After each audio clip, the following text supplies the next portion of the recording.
Welcome to Alpha Wolf Capital. I'm Tim, and I want to personally thank you for stopping by.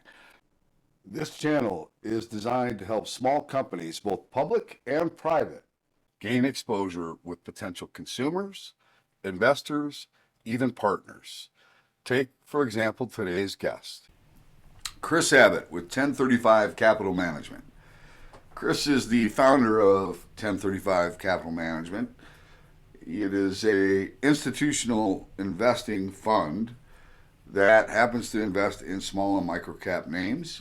He penned an article about a company that I happen to like very much, and I could tell he had spent a good amount of time researching the company and sees exactly or a lot of the same things that I see about SKYX Platforms, which I think is going to be a revolutionary company that is going to impact many industries.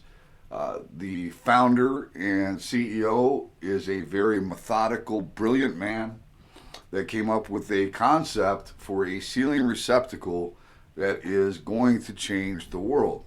And Chris and I are going to talk about that in just a minute.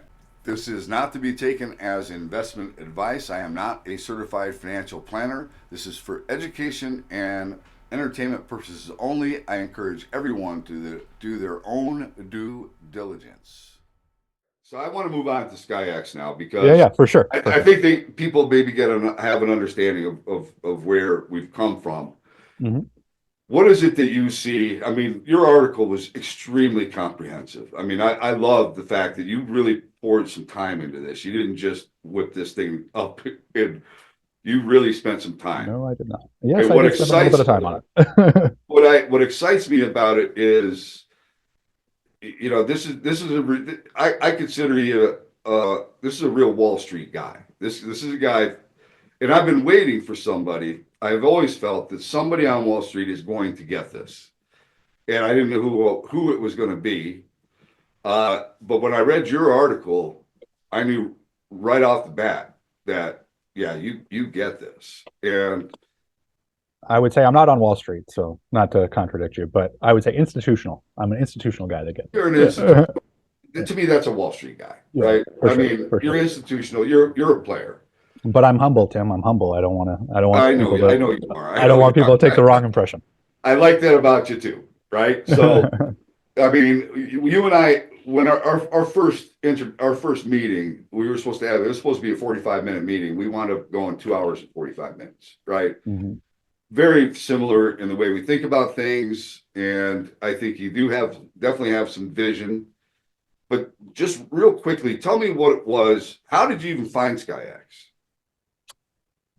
Purely luck. Honestly, it was totally luck. I came across them at a conference that I had was invited to be on a buy side panel, and the dinner after the buy side panel was hosted by SKYX. So that's how I came across SKYX the first time, totally by luck. I sat next to Lenny and listened to Ronnie's pitch. That was it. And thankfully, I was next to Lenny because I was able to ask him some questions that I had through the pitch, and he was able to adeptly answer them. And then I was kind of like, well, this is kind of interesting. That was back in, I want to say that might have been 2020, 2019, like Okay. years ago, maybe 21, but like it was a long time ago. And I'd seen him there, and I thought, this is pretty interesting. And I bought just a tiny little position, like 50 bips for my fund, and just kind of watched it. That was at like maybe 250, something like that. And I just kind of watched it. And then over time, it started getting cheaper. But you got like the GE license deal. And I was like, that's a big deal. But then you got the Home Depot thing, and then you got the Wayfair thing, right? And I just saw that he kept, and the Rui one as well. I just kept putting up good partnerships with big players, and I was following them, and I was like, I see where this is going. This product makes a ton of sense, and if you can really get the all-in-one platform going.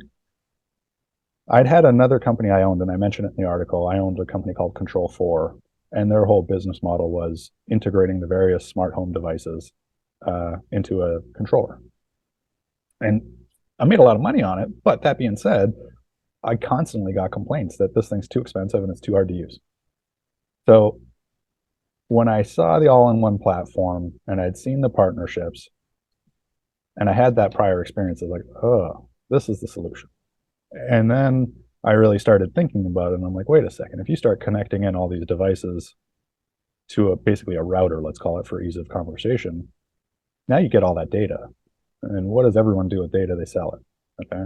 And so now you've got this data vault of recurring revenue. And then I started looking into it and I realized, hey, you've also got these sensors built into the all-in-one platform that you can have a recurring revenue business out of. And I was looking at a lighting business with a recurring revenue tech play. Well, this isn't priced right. And no one seems to understand it.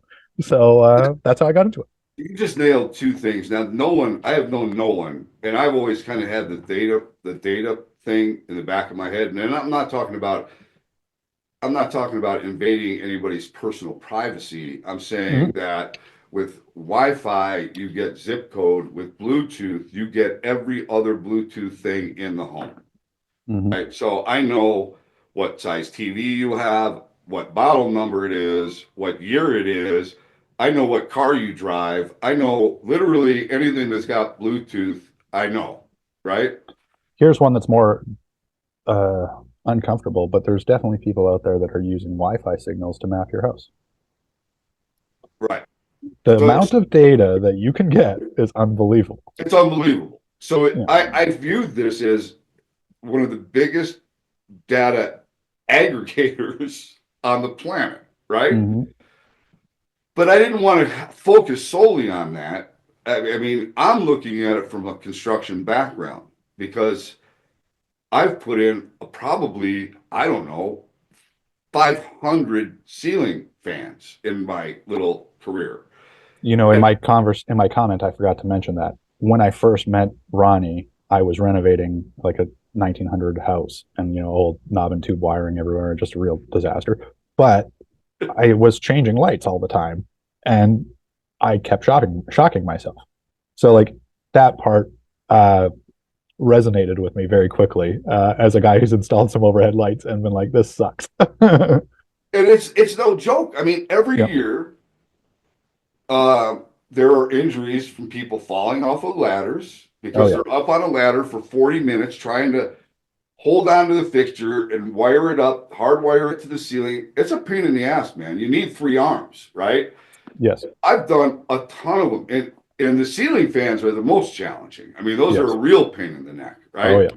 Oh yeah. Because they're Plus, big and bulky. Yeah. if you don't get the mounting just right, you get the wobble. The wobble can Mm-hmm. screw with the wiring. You get a house fire. Next thing you know, people die. Every year this Or you happens. don't tighten the grommets well enough. Any number of things can lead to a Right. lot of issues. Yeah. There's a lot of issues that can happen. And I look at it and I say to myself, the efficiency and time of installing is unbelievable. The safety aspect is unbelievable, right? Now they're Mm-hmm. filed for the mandate, whether it happens, doesn't happen. I think you use this system one time, install one ceiling fan with this system, you will never go back to the old way.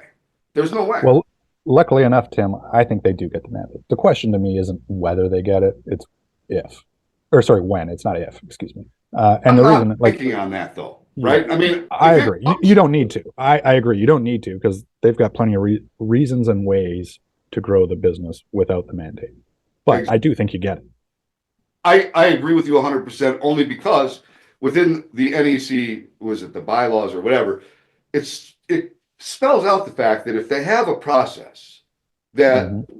injures or kills someone because of that process, if new technology comes out that will change that process and reduce the likelihood of injury or death, it must be mandated.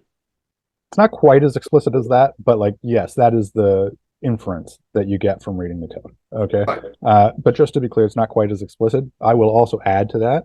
If you look at the last two things they mandated, the GFCI and the ARCI, Yep. the arc circuit interrupter, which basically stops electrical arcing and thus fires, okay, which is an issue.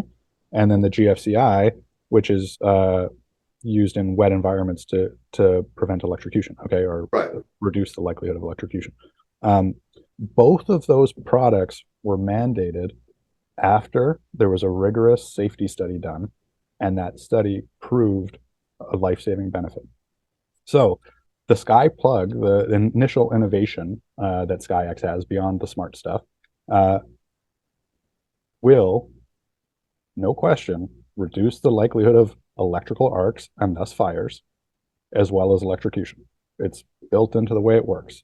And I know that they're currently engaged in a study on ladder falls that they're putting together that I believe ultimately, as a guy who's fallen off a ladder twice, uh, I can tell you it does happen, and it hurts. So I was lucky that neither time I was all that high up, and I was pretty young, so made of rubber. But ladder falls do cause a lot of injuries. I've seen it. Absolutely. So Right. I think once they get that study out there, they can prove the lack of electrical arcing because of the three-prong system, and then they can prove that the less time you spend on a ladder, the less likely you are to get hurt on a ladder, which is kind of a no-brainer. Um, they've just done what the other two that got mandated did, which is you've taken a large academic study and you've proven that this is going to save lives and Right. injuries, right? That's really the last step for them. And if you look at the last two paths, that's how they got there.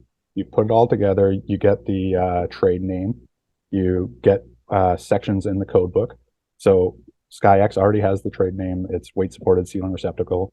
They're in 10 sections of the NEC code book. So now they're putting together the ladder fall study and the safety studies. To me, it's a matter of when, not if. But to your point, you don't need any of that for this stock to work. That's the thing for me. I look at it from a whole nother angle, and why the mandate has never been anything that's. I'm not stressed about it. If it happens, I look at that as it's a slam dunk, right? That Yeah. obviously changes the game completely. But Yes. I think even without it, just people becoming aware of the product. Let's put it this way: they've got 60 websites. You mentioned that in the article, which I Mm-hmm. thought was a brilliant acquisition. Agreed. Because now you have, you know, distribution or As way, they call it, the what do they call it? Lead and seed approach, right? right? Then I see the Home Depot and the Wayfair, and I've gone to Wayfair. I've looked at the reviews of the people that have bought the products already. Mm-hmm. You couldn't write, if you were the company, you couldn't write a better review for yourself. Now I'm thinking I should have put that in the article. I should have done that and gone pulled some of those out for the article. Dang it. Can't go back. Well, you know what? I mean, look, you could always do part two. Yeah, fair enough. Fair enough. With all But my with all my spare time, yeah.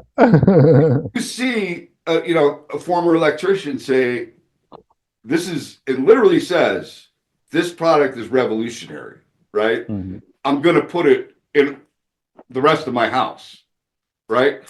And that's what's going to get. That is what's going to happen here's the most beautiful part of all of it. They don't even have all of the products.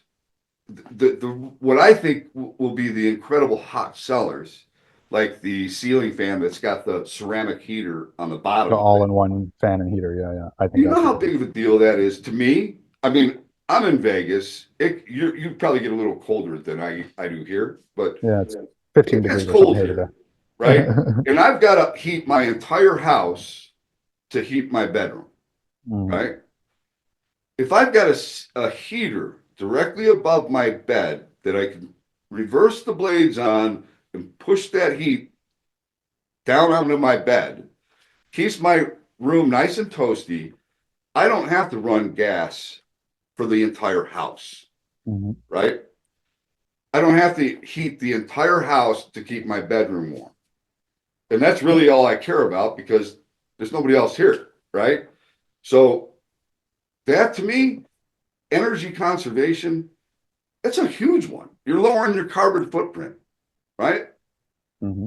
Big benefit that is not really seen, I don't think yet.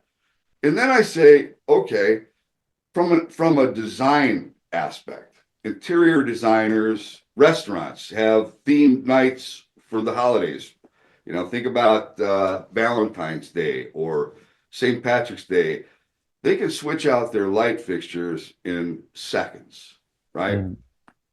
I live in Vegas. I went down to the I'm in a banquet room at Mhm. Caesars, and I looked up and I just counted all of the ceiling chandeliers, right? There's 38 of them. That was one banquet room. And I'm thinking to myself, so tonight they have a black tie affair. Tomorrow night they're going to have a disco party. Yank down the chandeliers, put up disco balls, you're ready to go, right? You can change the entire feel of a room in seconds, right? I'm Wait, it thinking, probably takes my 60 seconds Lord, to install one of these lights. Yeah. yeah, they're going to have a field day. Party planners are going to have a field day with this thing. Well, Tim, I would say build off of that and say not that many buildings or rooms have 38 chandeliers or pendant lights. That's pretty rare. And I think it's one of the issues with SKYX and one of the reasons why it's where it is from a stock perspective. They chose to go after the highest value piece of the light market first, which is pendants and chandeliers, right? They cost a lot of money. But the problem is it's low volume. Your average house might have one, two, three pendant lights at most. We're not all in Vegas where there's 38 chandeliers in every room. But the problem here is the market, and I think analysts are going, how come we're not seeing the inflection in revenue yet? And it just is a fundamental misunderstanding of the way the business works, which is you sell the receptacle, 5, $10 a pop, and then 6, 12 months down the road, you sell the first fixture. And that's where the money comes in. Let's say on average it's $250. Maybe for a chandelier it's 300, $400. Okay. Um, but on average, you get 200, 250, and that's 95% or more of the total sales comes 6 to 12 months after the receptacle is sold. And then thinking about the fact that they started in the lowest volume part of the market, people are like, oh, you've only got 10,000 homes installed. It's like, yeah, we've only got 10,000 homes with pendant lights. Okay. With the expectation to be in 15,000 by the end of the year. And then with the expectation to have an incremental tens of thousands next year. And I think the question that most people aren't asking is, well, how can you get an incremental tens of thousands next year if you've only done 15,000 over the last few years? Okay. And I think this gets to the crux, and it's kind of what you were talking about, right? What's the real opportunity for SKYX? It's the high volume users of the product. It's home builders, it's hotels, it's, what did you say? Designers, things like that, right? It's the people that are going to be touching a lot of lights in their lifetime. Uh, that's where we want to go. And I'll reference the Q3 call, and a couple of things came out on it that were really important. First, they expect the first home builder to start getting receptacles in Q1, um, and that's for 1,000 homes, so 30,000 units, on average 30 lights per house. So we'll get the receptacle revenue in Q1, but we probably don't see the fixture revenue till Q3 or Q4. But that's the first high volume user of the product. I expect to see additional home builder announcements in early, 25. And given kind of the history of who they've partnered with in the past, I would expect that at some point we're going to see a big home builder, not just, a small guy in Florida, which is the first one. So we started in the smallest volume. We're moving towards higher volume. I think 2025, we see 70, 80% of receptacle sales are going into commercial. And that's how you get incremental tens of thousands of receptacles installed in 2025. And I expect that to continue to grow rapidly 25 and beyond. And that's without their key products in the stores. Now I can tell you this. I just listened to their last call. There were a couple of things that really stood out for me. One was I'm going to give Ronnie and his team, I'm going to give him kudos because the Ronnie has been methodical. I mean, Mm-hmm. there are people that may say, Ronnie's out of his mind, but I'm going to tell you right now, the guy has a method to his madness, and he thinks about things from every angle. And would you Ronnie agree has with told me that? many times. Ronnie has told me many times that you see Ronnie every day, and he's got all these different ideas. But really, what there's Ronnie, the idea guy, and then there's Ronnie, the paranoid guy, and it's really Ronnie, the paranoid guy, that runs everything. Which is why he's got option after option after option. And I agree. I really think the way he's built the foundation for where SKYX goes. It's really impressive what he's done. It is unbelievable what he's yeah, gotten done. What he's got, and yeah. it's so underappreciated. But the Oh yeah. things he has put in place are going to pay dividends for a very long time, right? Hmm. Even going back to the being part of the for the architects, being part of their curriculum, right? Hmm. Hmm. Brilliant move, Oh brilliant yeah. move, right? I Yeah. mean, just very strategic. So, I mean, look, it may not be working the way everybody wanted it to work. He has no control over the mandate and when that gets done. I mean, that's entirely up to them, right? And the product, I could tell you, Ronnie knows he has one shot at making a first impression. Hmm. If he even remotely thinks that there could be any kind of a problem with one of the products that they're going to come out with, it's not coming out until that problem is resolved. Yep. And you I know agree what? with that. I love you for that. I don't want the product to come out and have some kind of an issue that's the first experience people have, right? So his paranoid is, to me, is a blessing because it's going Hmm. to make the rollout that much more successful. On one side, it's six of one, half a dozen of the other. It's a blessing in that the product will likely be more successful once rolled out. The negative is it's caused delays in the product, right? Right. And I think that's another reason why the stock price is where it is, right? It took a little longer than everyone expected, and I often get from people, if this is so great, how come there's not more of it out there? And I have to explain to them because really all they're selling right now is pendant lights, and that's not really a high volume part of the market. You need the full product assortment, which referencing the call, and I think you were going to say this, um, we expect to get the full product assortment by the end of the year. Maybe some of it trickles into Q1. So that's really been a big, I wouldn't say stumbling block, but hurdle to gain adoption with the big home builders, to gain adoption with insurers, because they think if they can get the full product, That was, you just nailed then the other yeah. part of the call that Hmm. was a huge thing to me, that Hmm. they're in talks with insurers. Yeah, Because in my and head, go reference ahead. I'll reference the board, right? Look at the board and the advisory groups they put together. Look at Bob Nardelli, right? A great example of it. Former CEO of Home Depot, among others, but Home Depot, well, look who happens to be their first retail partner, Home Depot.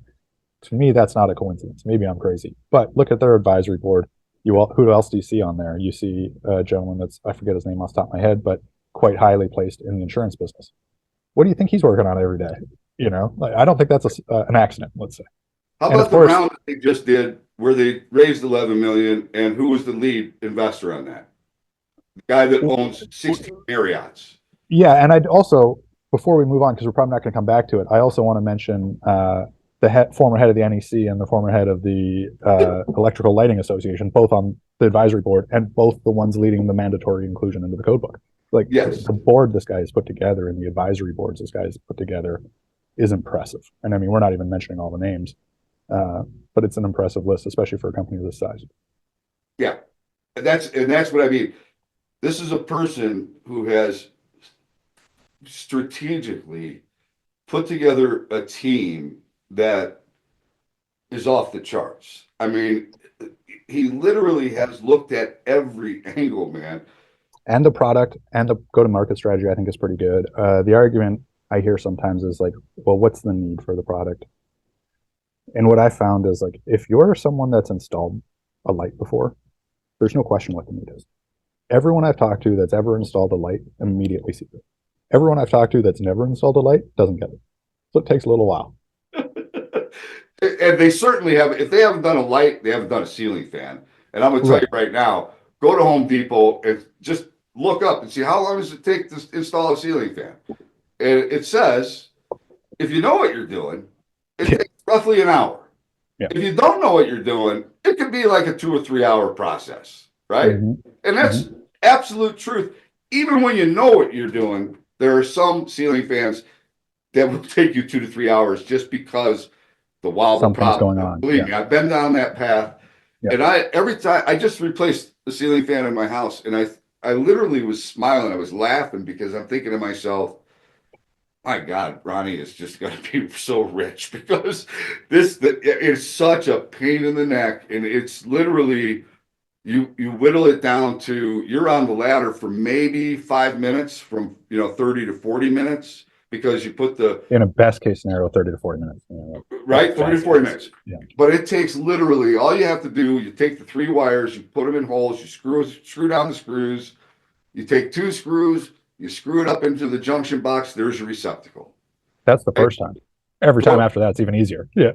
You throw the cover plate on it, you go down to the floor, and you put the Skyplug on the unit that you're going to be putting into the ceiling. You're doing that on the floor. You're not trying to wire it up on the ladder, right? So then you climb the ladder after you get the Skyplug on there, and that's maybe going to take you another 3, 4, 5 minutes to do that. And then you climb up the ladder, you push a little button on the side, you put it up in the hole, you let go of the button, Click. done. You're good. Yeah. You're done. And then here's the most beautiful part of all. You can switch out your fixture literally from that point forward in 17 seconds.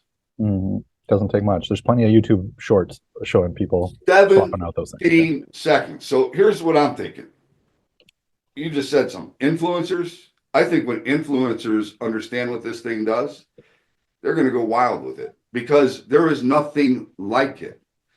And once you use it, like I said, you will never go back to doing it the old way, right? So it may take longer. If they didn't get the mandate, I guess what my thinking has always been is that if they didn't get the mandate, the process of acceptance or adoption will take longer. The bell curve, it will take longer. But once people begin to use it, and because our minds are not geared to think in the way of, hey, let's just switch out our fixture for the football party and put up a football light for the team we like, right? People are not going to think that way because we haven't been able to do it that forever. Like 70, 80 years, we've always done it the same way. That's not how it works. We don't do it like that. Right. Right? So now when you realize that you can actually change the entire ambiance of the room, change the look of the room by switching out a light fixture. And then Ronnie got me, my mom said to me once, it's really cool, Tim, but why would I want to switch out my light fixtures? I like them. I like the ceiling fans I have. I like the light fixtures I have. I said, that's a good question. I'm going to ask Ronnie. And then Ronnie told me a story about his mom living with him towards the end of her life. And she was she was sick. And he wished that he would have had his platform done because, if his mom fell down when no one else was around and she couldn't get up, she could call 911 from the floor.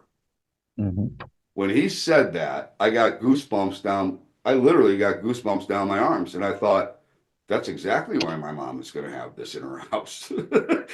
Because it's a safety thing. She doesn't have to have a button around her neck. Literally, if she falls down, she can call 911 from the floor. And that to me is massive.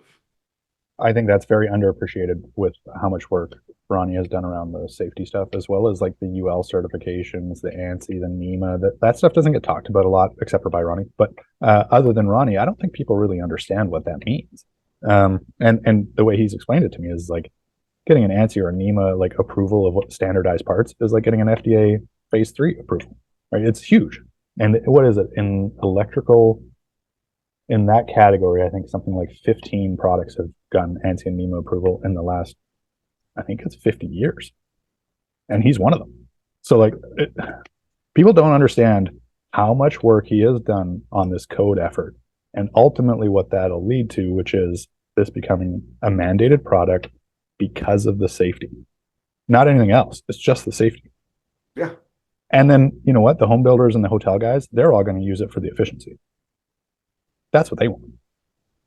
I wrote up a 47-page booklet on SKYX. And what I did was I went to Chat GPT And Mhm. I said, how can I explain the SKYX product?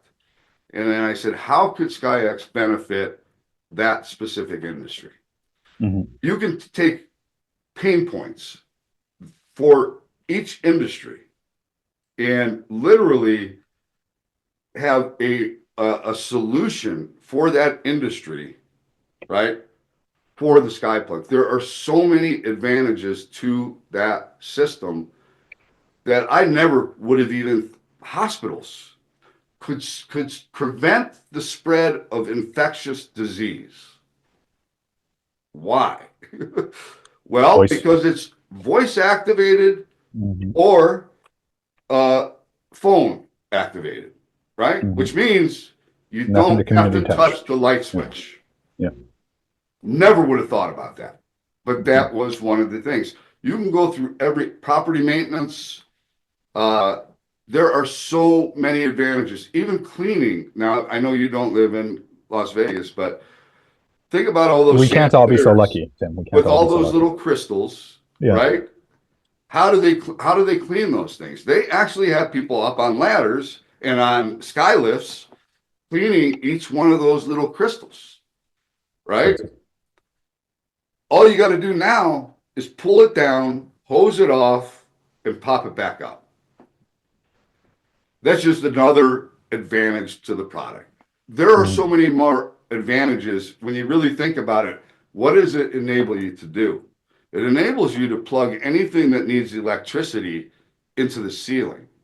If you want to put a camera up there, if you want to put a projector up there, if you want to do, I mean, there's a lot of things that can go into the ceiling that you didn't really have the ability to do before, that without it being a pain in the ass, right?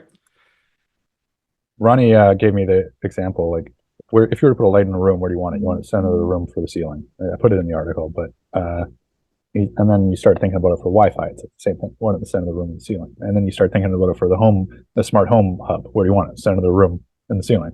It's all really. If you're using a signal or you're propagating light waves or any other number of things, you want to be in the center of the room and the ceiling. Um, that is prime real estate. And I never really thought about it because there's never been an opportunity to do anything with it because it's almost always occupied by a light. Now he's figured out a way to create, not only to create valuable prime real estate there that is usable, but he owns it. You look at all the patents, he's got something like 40 or 50 patents all around. 90. He's got almost Well, 90 patents. yes, he's got 90 patents, but like 40 or 50 of them around the transmission of data and the smart home. And people don't understand that. It's like, oh, this is a lighting company. It's like, look at their patents. This is a tech company. This is going to be an AI company. There's a reason why they brought Mystige Khadifa. I'm sorry, I'm butchering the name. But Microsoft. yeah, the Microsoft AI lady. There's a reason why they brought her onto the board. Think about what Ronnie has done. He signals what he's going to do because he's very strategic, right? Him bringing her on the board tells you he's got an AI play. He's got an AI play here that he wants to use. Maybe that's aggregating the data, anonymizing it, and selling it, or maybe it's something else. All right, we've already seen the CO2 sensors and the smoke alarms, and they already have built-in mic. To your point, they have built-in speaker. There's a lot of opportunities, and he reminded me recently that, quote, they've got 6 times more silicon space in their platform than you do on a phone. So like Right. the opportunities are endless. No one thought about the number of things you could do with an app until it's out there and people start messing with it, right? When you've got that prime real estate, you're willing to license it out, you're willing to add new sensors, which they are. Uh, while we can think of some great ideas, there'll be things that we never even thought of that'll be huge 10, 15 years down the road. I have said there will be companies that will sprout Mhm. from this company. Just Okay. like companies did for apps, right? It's a platform play. Now, I'm not saying this is going to be Apple, the biggest company in the world. I think they've got a great opportunity. I certainly don't think it's $100 million company. I think you see this in the billions in the not too distant future. But that being said, is it Apple? It's probably not an Apple. If it is, fine, great. But we don't need it to be quite happy as investors getting in it at a buck 20. The market and let's put it this way. I just had a really nice win with Red Cat and Mm-hmm. UMAC. Mm-hmm. Congratulations. And I can tell you right now that I view SKYX as a much bigger opportunity simply because it's a $500 billion market just in the United States. And this is a global product. This is not a Which is US. the whole point of the GE licensing thing, right? GE knows how to set global standards. They're the ones that are going to help set the global standard. And even more importantly, and I think a lot of people miss this, is GE is going to help defend the patents. So if someone tries to steal the patent or copyright infringement, guess who goes to bat for SKYX? GE. Yeah. That's huge. I Now, can't tell you. this is I not to can't. say that there's no downside risk. No, there certainly is. I Every mean, company has risk. there's risk with everything, right? There's Mm-hmm. no guarantees with anything. No. But I have yet to come across a product that could have as much of an impact on as many industries as SKYX, where it's safety, efficiency. I mean, really take a look at what this product does. And the analysts that are out there that have written stuff, they kind of, I think some kind of get it. I don't think they really get it. I don't think they really understand how much of a difference this makes. Even having having a ceiling outlet just for being able to turn the property over to the owner without having to put crappy light fixtures in hallways and bathrooms. Conditional occupancy permits. Yeah. Yeah. Exactly. I mean, these are big things, man, that Mm-hmm. impact the cost of a job site, right? I mean, these are tangible things that people are not recognizing, and it will happen. It's going to happen a lot faster now that there's going to be actual product, a full Mm-hmm. line of product. That's going to, I think, accelerate things quite a bit. I do think influencers will get involved. And I think there's other opportunities to really make this a highlight for they literally could target with very direct marketing each individual industry that will benefit from the product and specify their pain points and how I, the product helps. yeah, Right. I really think 25 is a breakout year for SKYX. I mean, you've just laid the groundwork in so many different ways. I mean, we didn't even touch on the Rui partnership, but you mentioned about how you have to wire these things on the ground and then you can plug it in the Skyplug. Not more, not with Rui partnership. They start making those things directly and they just send them to your house, right? The Rui partnership, the market is totally missing what that's about in such a big way. I obviously write about it, but the Rui partnership to me was the last piece of the puzzle. So it's great that you got the Home Depot because that's a retail and pretty decent sized commercial outlet. Then you've got Wayfair, which is a pretty good, how would I say it, more like design centered outlet. Okay, Yep. and they're focusing on commercial. Then you've got your 60 websites for e-commerce and retail. But the question has always been for SKYX, or one of them at least, has been the cash. You mentioned briefly that they recently raised $11 million in a strategic round with, it was a preferred, just to be clear. It was a preferred. I believe the interest was 8% and conversion premium was 250% above last trade when they did it. So they did that, but who'd they do it with? You go and you look at it, it was all management. Management matched 3 outside investors that I'm aware of. One was the major hotelier, the guy that owns 60 plus Marriott's. And then my understanding is also 2 home builders went in. What does that tell you? They're so confident in this company, they'll take equity at twice the price, 2.5 times the price where it is today. And they're high volume users of the product. What does that tell you? It tells you they're probably getting ready to use the product. At least that's my interpretation. So I really think 25 is the inflection point. We see the first home builders. I think we see more home builders. I think we see the first insurers start to promote the product. I think we see the first hoteliers start to install the product. And then we move away from a niche retail play into a mass market adoption of high volume users. And I really think once you start to get some of these people, the others will be like, hey, wait a second. How come your jobs are so much more profitable than ours? Well, we're using this other methodology. Bingo. Yeah. One thing builders care about, supposedly, safety Yeah. is supposed to be number one, right? Yeah. Number 2 is come in on time. And number 3 is under budget. Yeah. Right. That's all that matters to a contractor, man. Because if you fail at those three things, you got a problem, right? Mm-hmm. And this This helps all three. this makes every job site safer the moment you start using the product. Hands Mm-hmm. down. Every home builder, you are getting the home buyer a safer product right out of the chute because it doesn't have wires hanging from the ceiling, right? I mean, that's a fact. That's a Mm-hmm. fact. And if you want to wait until it becomes a mandate, well, that's on you. If it were me, I would be setting that standard without the mandate, right? If I'm a home builder, I want to have a safer product that I'm putting out on the market. Mm-hmm. That's how I would think.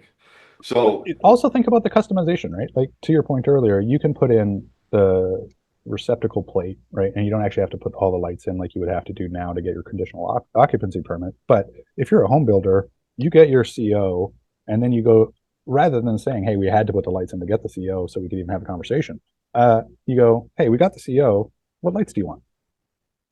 Here's the lights that we offer. And then you turn around and you order it from SKYX and bada bing, bada boom, you install them in a day. There's no real hiccup in the timeline. And now you've given the customer a premium personalized experience. And people pay extra for yeah, you and we're going to have more conversations. that. I'm sure. I have We that feeling, Tim.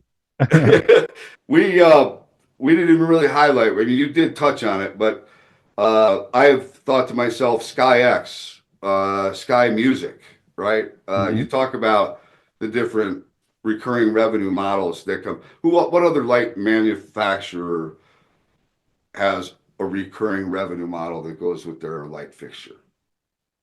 And I'll do you one better. What other light manufacturer has any hope to try to increase the replacement cycle of lights?